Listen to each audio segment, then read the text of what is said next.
Hey guys, so I got a little bit of breaking news on the AMD RX 9070 XT. I don't even know if anybody else has seen this or if any media outlet has covered it. I literally saw it and I wasn't even going to make a video. I was actually trying to build a little clicky controller. I got the parts out. So I'm going to make a video though, because the pricing for the 9070 XT has been a mystery. Even Frank Azor before said that they never planned on making it $899 as a starting price. But remember, NVIDIA and AMD both do this. They'll give you an MSRP, and then the real world price is something else. Like, I dare you to find a 1999 5090 MSRP in US dollars. You're not going to find it unless you're one of the few who got extremely lucky, very small number. $999 5080. So this critique goes to both NVIDIA and AMD. So this is, I looked at Micro Center, which is the local computer stores that sells these GPUs, and this is of course not confirmed by AMD, but Micro Center posted the pricing, and they've had some controversy with Asus and Jay's 2 cents recently on the pricing of the 5070 Ti that was supposed to be $749. The lower model, but they were selling it for 900. So it was a whole, debate. So who knows? That's just speculation. This is what I saw. I saw the AMD GPUs, the 9070 XT listed for sale, and I want to thank one of my friends for tipping me off that he saw this first. And of course, guys, remember to subscribe for more GPU content and news on hardware. I think this year and this generation is going to have a lot of drama and like a lot of stuff like this happening that we have to talk about and make people aware of what's going on. So subscribe helps the channel grow and just helps to really keep the momentum going. From $699, okay, to $1,100. And it wasn't just one GPU near that price. There were multiple GPUs over that $1,000 mark. So it wasn't like it was like a one-off or something like that. And the GPUs gradually go up in price. You had the one at $699, which I'm going to assume now is the MSRP, like on paper, right? But why is one GPU $1,000? You can't put anything in a GPU of the same model to make it worth that much. I don't care how much RGB you're going to stuff in that thing, how much overclocking. It's never, ever worth a $400 premium, especially on an AMD GPU. Like, even for like a Kingpin back in the day when those were like the best, the margin between a Kingpin and a regular Founders Edition, for example, wasn't that big. I don't even think it was $400, So like, that's like ridiculous. Like, there's so much we could say about this. I don't even know where to start. Is it micro-centered with the pricing? I don't know. I mean, you have to assume if they put something at 1100, it means that they're either distributor or the supplier or the AIB itself, be it like Power Color or Asus or whichever one. Maybe they sell it to them at a certain price that's pretty high, and then they have to turn around and obviously mark it up a little bit. Traditionally, there's not that big of a markup on GPUs, right? But we are going through a really weird phase in GPUs. There aren't that many out there. They're just not releasing them for whatever reason. You can speculate that the companies are holding back stock for artificial scarcity. That's speculation. Could be because of tariffs. They don't know what's going on, so they're holding stuff back. Could be, and probably more likely, that these companies are just hyper-focused on AI. So if data center, especially for NVIDIA and AMD as well, everybody's taking a part in this, like, data center customers can't get enough GPUs. The only thing they complain about is that they can't get enough GPUs. So they're like, to NVIDIA, to AMD, make more, especially NVIDIA. You can see their market cap has grown tremendously, right? So when it comes to gamers, I mean, we complain about literally everything, of course, with the price. Data center, they don't care. They're spending hundreds of billions of dollars just eating up every single GPU. And while data center GPUs are obviously different than gaming GPUs, they share a lot of stuff, especially like Blackwell, for example, NVIDIA's architecture. It's going to share a lot of stuff. 5090 has a lot in common with some of these data center GPUs on some level. They're very different on other levels, but they have similarities. And even AMD wanted to combine RDNA 4 and CDNA, which is going to be their data center line, into one product. So there's a lot of synergy there. means that resources that they can use for data center, they don't want to waste on gaming.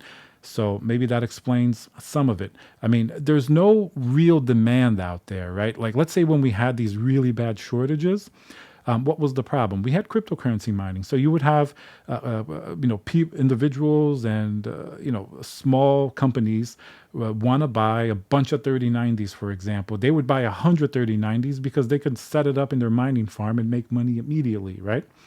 Now, it's a little different because most individuals aren't mining in their dorm room, for example, like it happened back then to create that type of chaos or that type of shortage. And AI is a thing now, but big AI companies, they're not really using gaming GPUs. Smaller operations, of course, will, or to have like a test setup. You can certainly use these GPUs for machine learning enthusiasts. But you're not really making money with it. Even the big corporations like Microsoft haven't figured out how to monetize AI yet. That's been part of their investment critique when Wall Street looks at it. It's like, okay, Microsoft, I'm using them as an example because they're open AI and they've bought a lot of GPUs from NVIDIA. You've spent so much on infrastructure. How are you going to monetize this?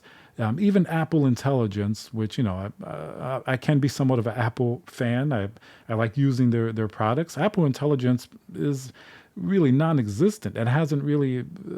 It's there, and I tried the betas, but it's nothing really impressive. It's like, you're not going to pay extra for this, so you can't really monetize it. So the point is, there's not the same type of consumer frenzy to buy these GPUs. So there's not really that. There's demand because the stuff is going out of stock immediately because like my Micro Center got 4 5090s on launch day and they got 150 4090s for comparison. That is a drastic difference. A small difference would have been like 120 to 150. If they got 5090s, you could say, oh, maybe it's 5090s going to be more expensive. The yields maybe aren't as good, but it's 4 to 150. So somebody's holding GPUs back really hard. And it's like we're past the shortages that we had and all of the manufacturing problems previously. So it's certainly something else going on. They just probably don't care about the gaming market. It's very clear at this point, and they want to make more money with data center. And AMD is no exception. Like for a GPU to show up at $1,100, and it's like a regular 9070 XT, 16 gigabyte. There's no 32 gigabyte version that we know of. This isn't some type of like 5090 competitor. Like that $1,100 GPU better beat a 5080, right? Which we know it's not probably going to do. It's not going to do it in ray tracing. FSR4 is not as good as DLSS4. But I guess you could argue that a 5080 also really isn't $999. It's like probably closer to 14 or 1500 when you actually find a model for sale, and it's a few $100s more than that, right? So that's really weird. And I went back and I checked, and it says this page is no longer available. So this 9070 XT is a worse launch than the NVIDIA launch has been thus far. At least the NVIDIA launch had most of it together, and we have all the the technical issues with the missing ROPs and 5090 connectors, and obviously the low availability, the very low availability and pricing. But this AMD launch was like, they didn't even talk about it at CES. First of all, they really didn't mention anything like at all. Pricing was pure speculation, and now this is the first solid thing that I saw on the website, and it disappears from $699 to $1,100. Come on, that's like for this type of GPU. I can understand on a 5090 if you have a $400 swing between models, because some of them could have like liquid cooling and stuff like that. But we're talking about air-cooled GPUs of the same model. This isn't a 9070 compared to a 9070 XT. This is a 9070 XT compared to a 9070 XT. Maybe a few percentage points better on the more expensive one. If it's overclocked, maybe the cooler is better. But it sounds like they're either trying to get way ahead of tariffs or they're taking advantage of the fact that there aren't going to be many available. So this also doesn't look very good for other GPUs coming from AMD and from NVIDIA. The 5070 doesn't look all that great. Hasn't really looked like it's doing that well. So I just wanted to put this video out there just to, I'm a little bit in shock at these numbers. Now, just to be clear, while it was on the website, this wasn't necessarily confirmed by AMD. They never confirm anyway, like third-party AIB prices. So if the AIBs want to price it at $1,100, very feasible, but it's up there, right? Who's ever putting this up at Micro Center shouldn't make that mistake of putting the GPU at the wrong price. For people to see, it's out there on online. After you put something out, it's on there. You take a screenshot, that's it. So there's that. Uh, I don't even know what to say. Like, apparently, some GPUs are going to be that much. I guess if people can't find an NVIDIA GPU, AMD, people would joke that AMD should price their GPUs more affordably, so that way NVIDIA stays competitive and they can go and buy an NVIDIA GPU, right? Seems like AMD is always playing catch up to NVIDIA with FSR4 and ray tracing. It's certainly not at the same level, which is also not a very good thing because AMD is very important. They power all of the console generations, PlayStation, Xbox, not the Switch. That one is NVIDIA, but the Switch is on its own world. It's much different. The Xbox and PlayStation are much more similar to what you would have in your computer, for example, and the way that they try to do things. That's why so many PlayStation and Xbox games you can actually play on PC. So AMD is very important there. Like, if NVIDIA was doing consoles, we would have better ray tracing, maybe better DLSS. Even though like the PS5 Pro does have the PSS, VR, which is like a combination of what AMD and NVIDIA do with AI and upscaling. But anyway, AMD really had a chance here to come in with a GPU that performs great, would be available, right, in like respectable quantities. We can understand some shortages, but if you're shipping 3 or 4 GPUs to a store in a major, retail location, like from the Micro Center, you could almost literally see Manhattan, which is one of the biggest cities in the world, literally.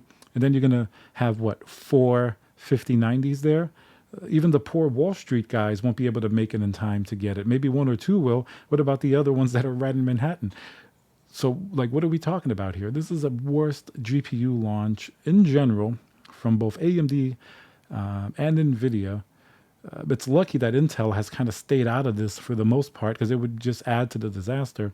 Prices are terrible. Availability is terrible. Performance, that's the problem. If at least these were blockbuster products, like 1080 Ti type of respectable levels of like gains and just like price to performance, it'd be something else.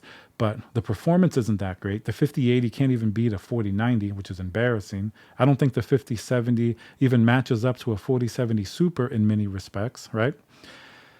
The 5090 does beat a 4090, but there are still some issues with these power connectors that we can never get to the bottom of. There's missing ROPs now. There have been numerous driver issues. NVIDIA has even officially stated that there's like a 4% performance drop on the 5090. The 5070 Ti is also missing ROPs, and who knows what other GPUs.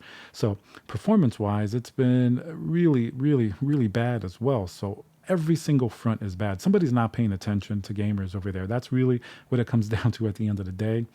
But that's the video. Just wanted to get that out. Remember to subscribe, and I'll see you guys on the next video. And of course, guys, remember to subscribe for more GPU content and news on hardware. I think this year and this generation is going to have a lot of drama and like a lot of stuff like this happening that we have to talk about and make people aware of what's going on. So subscribe helps the channel grow and just helps to really keep the momentum going.